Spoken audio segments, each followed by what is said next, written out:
welcome to another Looney Tunes review video. If you are new to the channel, make sure to subscribe to follow my journey to review all 1000 classic Looney Tunes shorts and give this video a like as well. So this is a review for full coverage, and with me today to discuss nothing but insurance claims for the entire episode is my good friend S.C. McPeter. Say hi. You ain't fooling anyone on that. Yeah. I have a personal story in relation to insurance, which I'll go through in just a moment. It's actually quite interesting revisiting this short for that once you actually work in the biz. But anyway, so as mentioned, this is full coverage and is released on the 13th of December 1952. It had a Blue Ribbon reissue sometime in 1962. It's the scary number, 666 in the series. Yeah, very spooky. It would be insurance. Exactly, so it's kind of appropriate.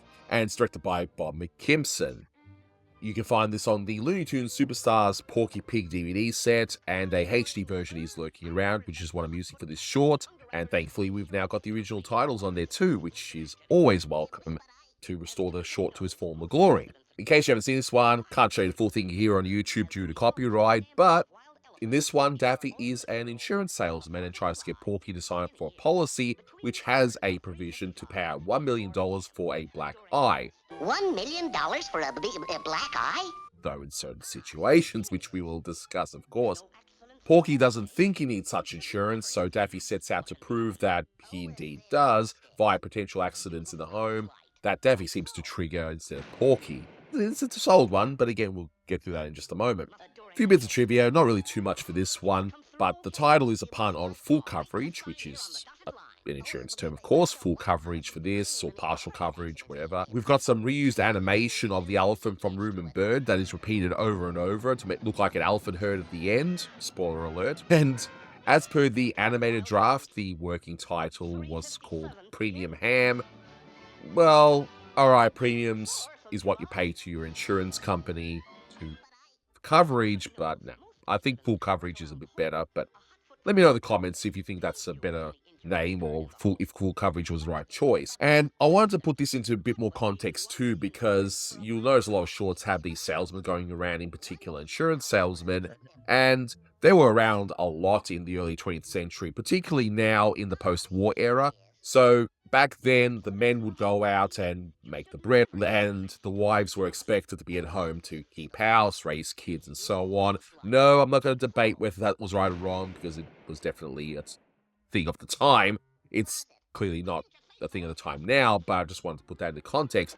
And so these salesmen would go around and they would sell things to the wives, and usually be things like things you can use for your home, like vacuum cleaners, and maybe you have an encyclopedia set for your children, and in a lot of cases, yeah, insurance salesman. What if your husband dies? And it'd be a case of, okay, if your husband were to pass away, how would you survive? Because you would have no income coming in, because women are frowned upon working unless it's in certain jobs, so a hairdresser or whatever at the time. It doesn't seem to be around as much now. I would imagine that they sort of exist. I know that there are salesmen around trying to get me to buy solar panels and that kind of thing. I remember door-to-store salesmen in my very early years, but they disappeared at some point, and I haven't really seen any beyond that. I think it was a lot of Jehovah's Witnesses too. Yeah, so usually it's either something to do with religion or just the odds and ends that seem to be around. Like, again, solar panels seems to be the big thing here. But anyway, I just wanted to let people know before we go to this review. See, one of my careers that I'm no longer part of, I used to do this. I worked in the insurance industry for about 10 years.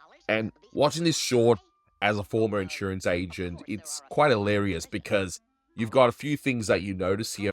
First of all, when you are either dealing with insurance with people or whether you are a customer yourself, with those conditions that are set for the payout, you sort of feel like that really is the case, where we'll use the American health system as an example off the top of my head. It'd be like, okay, if you break your arm, but if you break your arm in a certain way, you're covered, but if you break your arm in a different way, you're not covered.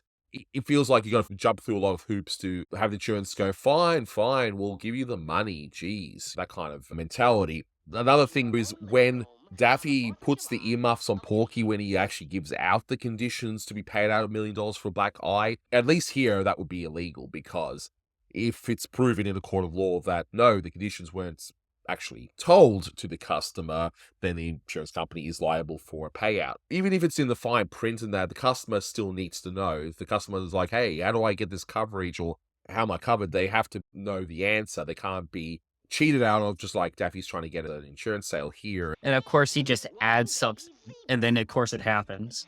Yeah, and that's another thing I was going to mention is just, no, you're not an underwriter. As a salesman, you can't dictate the terms of the policy. So anyway, but yeah, former insurance guy here, and no, I don't recommend that as a career whatsoever. I'm out of it. Yes.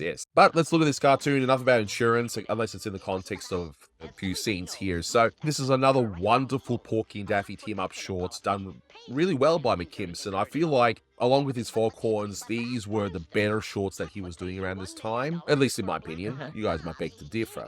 Yeah. I like this cartoon, though. I can sort of see visually and gag writing wise that McKimson's starting to begin to slip. Like, a lot of the action here is played really straight. Nothing very spectacular happens, which I feel is the case with many McKimson cartoons, that they just don't have a lot of strong action associated with them besides Porky getting the black eye at the end. But I will say that this short makes up with the fact that everything that happens in this short is just utterly ridiculous. The first thing Daffy does, he sees him looking in the oven. Porky's not even looking for an oven tray. He's looking for a screwdriver. Yeah, it's like, why is the screwdriver even in there? Which is a bizarre thing. But, and you mentioned the black eye with Porky, and yeah, the title cards, Porky looks incredibly injured. So it actually reminds me of a lot of the lobby cards where they got bits in there which have nothing to do with what actually is in the cartoon. And sometimes itself. they just spoil the whole cartoon. Exactly. And speaking of the title cards, I do like the added touch that the credits are on what looks like an insurance certificate. And there's that nice little touch because insurance certificates would traditionally be in fancy writing saying, here's what you're covered for, and it'll be signed by the underwriter. These days, it's all computer generated, but back then, yeah, a lot of it would be hand typed and all that sort of stuff. Yeah. I would say, though, again, another thing is that this is starting to become a period where Daffy's beak is starting to become really fat. Yeah, the design of Daffy definitely has changed a little bit as McKimson goes on. And yeah, I think you're right. This is where he starts to look that little bit different. And he would change again after the shutdown of 1953. But yeah, he starts to look a bit more on the fatter side. Yeah, Daffy has a really, I guess, one of my friends said it was a sausage beak or something. I remember, again, it gets really fat and his head itself becomes much smaller to it. Sort of something that they picked up on modern things. I guess McKimson had a thing for big jaws, big mouths. It's uniquely McKimpsian, if that's such a word I've just made up now, of course. But looking at the very beginning, so of course we got Daffy trying to sell his insurance, and Porky's clearly not interested. And Daffy even has the ready-made foot to stop the door from closing as well, which I'm wondering how many salesmen wish they had that in their possession to make sure the door doesn't get closed right. But anyway, we find out the insurance company name. The Hotfoot Casualty Underwriters Insurance Company of Schenectady. I don't know if that's referring to any company with a similar name at the time or not, but I think it was just a bunch of words just chucked together to make it sound like it's Hotfoot was a comic joke done at the studio where they would light a match to someone's foot. Yeah, exactly. But the other three words clearly are just like, yeah, we'll just put three just throw them in. Exactly, but Hotfoot definitely has its meaning there for sure. Now, you mentioned that the shine is starting to wear off a little bit because of reasons that have nothing to do with McKimson himself, but you get some occasional bright moments of animation. Like, one of my favorite bits is the animation of Porky being in disbelief over the fact that, wow, I can really get $1 million just for Black Eye. And $1 million back then, well, it's definitely a lot more now. You know, it's like 15, 20. Yeah, so it's not exactly small change. And you've got to wonder how this company even survives. Well, clearly they're a shady operation, given all of the different conditions. I gotta say, though, again, it's the 4th of July, and Porky's doing all these house activities, and assuming he's married, like, where's his wife? Is she bringing home the baked kosher? Yeah, I think he's just a bachelor at this point in time or something, but I just like the fact they don't even consider that fact because, again, it's supposed to be the 4th of July, Porky's not even relaxing. If they had thought about it a bit more, they may have done fireworks as a possible gag, but they didn't. Nah, maybe they just wanted it to be a surprise. Although I'm sure some people probably knew when watching this that it was going to happen, especially because, again, lobby cards and the title card itself give away the ending. Yeah, exactly. And one interesting little detail, I don't know if this is just a flub or not, but when Daffy's kicked out the first time, his briefcase is left inside Porky's home and we don't see it again. It's just left in there. I don't know why, but anyway, that's the little thing I noticed, but whatever. Does it affect the cartoon? No, but it just happens to be there. And then we get the genesis of what the rest of the short is going to be. It's like, I think I'm going to prove to this chump, I mean, customer, that he actually does need the insurance. And then, sure enough, he plots to prove that he's in an unsafe house and he definitely needs this insurance. But you gotta wonder, why doesn't Porky just kick him out again? Like, Daffy's just I there. guess he likes the company. Yeah, so that's probably it. Maybe he doesn't have any friends or something. But with the first gag with the oven, one interesting little detail is just did Porky, why does he leave a screwdriver in his oven? Yeah, again, he isn't even looking for, say, an oven tray. He's looking for a screwdriver. Was he doing his own home repairs? Which it's, I guess is what he's doing most of this cartoon. yeah, and Daffy's actually right about one thing. You don't use a match if there's a suspected gas leak, right?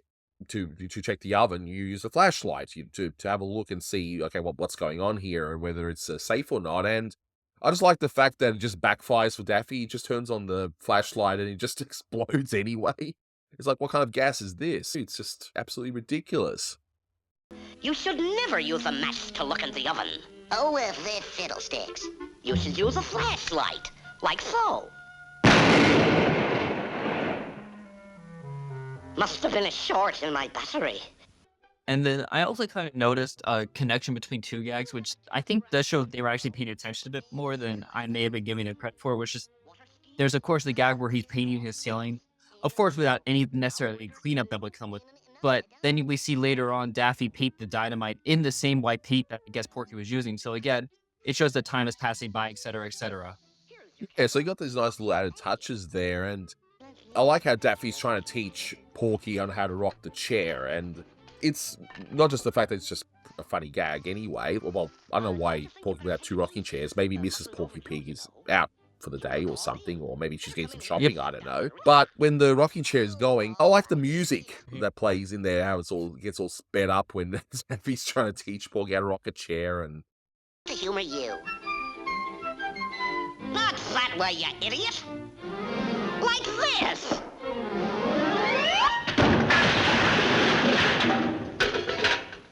I love the fact that Porky doesn't even question why there's a hole in it. I guess he just assumes Daffy crashed through. You'll go off your rocker too when you see this next cartoon. And you got bits like Daffy just happens to have TNT with him, just cause. He just so happens to have I that. guess he goes through this routine a lot. I would say so, yeah. I was surprised they even have him working on the 4th of July. Well, maybe he's just lost a lot of money, or maybe this is his side gig between his Hollywood engagements. I guess I get also thinking, of course, the fact that it's the 4th of July and that's the one day where his claws can pay $1 million. Yeah, so you have to wonder, once you really look into the stories, yeah, why would he sell a policy on the one day that there will be coverage available? I guess, again, he isn't the smartest guy. Yeah, he just sees the money, because right now Daffy is starting to become the greedy, money-hungry duck, so maybe that's part of it as well, I don't know. It could well be. You fell down the stairs. Drat it, where's that candle? But after that explosion that happens, I just love the animation of that, and that's definitely a good one to slow-mo, even at this later period of McKimson's pre-shutdown work. It's just fantastic, and Porky's expression, like he's looking up at the ceiling, was like, "Oh, all this damage," and then Freeman's, "Oh, I guess I gotta fix all that up, right?" Then it just looks like I do need a policy. You've just proven to me I need it, and then sure enough, he signs the policy, and Daffy looks all evil and does the evil cackle. And Now, all I have to do to make $1 million is get a black eye. Provided the accident occurs as a result of a stampede of wild elephants in your own home between 3:55 and 4 p.m. on the 4th of July during a hailstorm. And that's not what I did when I was working insurance, by the way, because I was in the claims department, okay? So that was a different story. And I didn't cackle like that when we denied a claim or anything, so yeah, I can assure you of that. I knew there'd be a catch to it. And we realized, yep, it's 4th of July, and then every single thing he said happens to happen. And I just love that, how ridiculous this whole ending is with the elephant and all this stuff.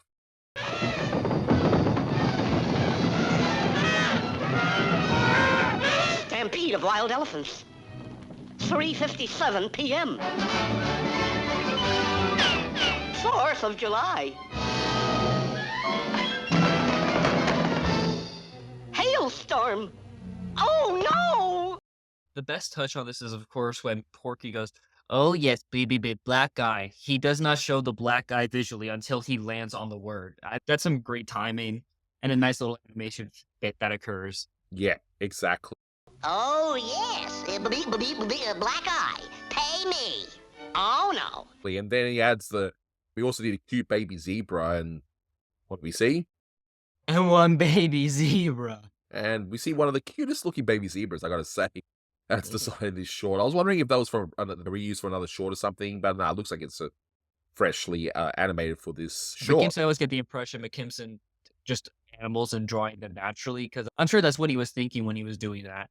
Yeah, exactly. And It distinctly says a stampede of wild elephants and one baby zebra. I just added that one.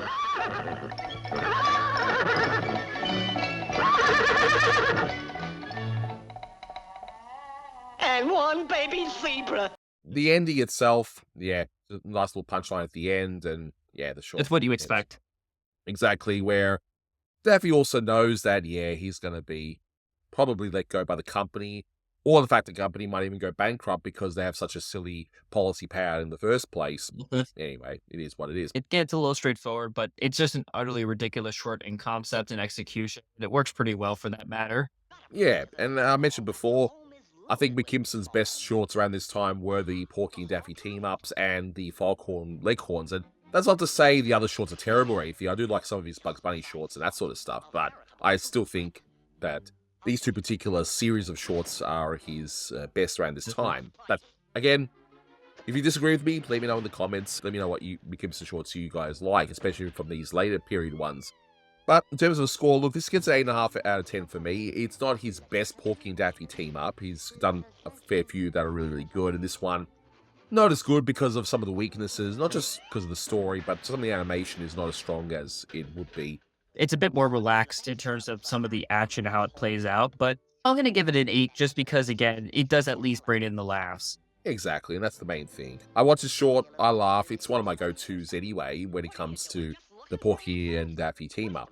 Yeah, but sadly, not too long after the release of this short, McKimson's unit gets shut down first before the 1953 shutdown, and then the other two units get shut down long after, and then when he comes back, yeah, it's not quite the same, but it is what it is. That'll do it for this one. Thank you so much for watching, and until next time, take care. That's all, folks. Elephants and one baby zebra. I just added that one.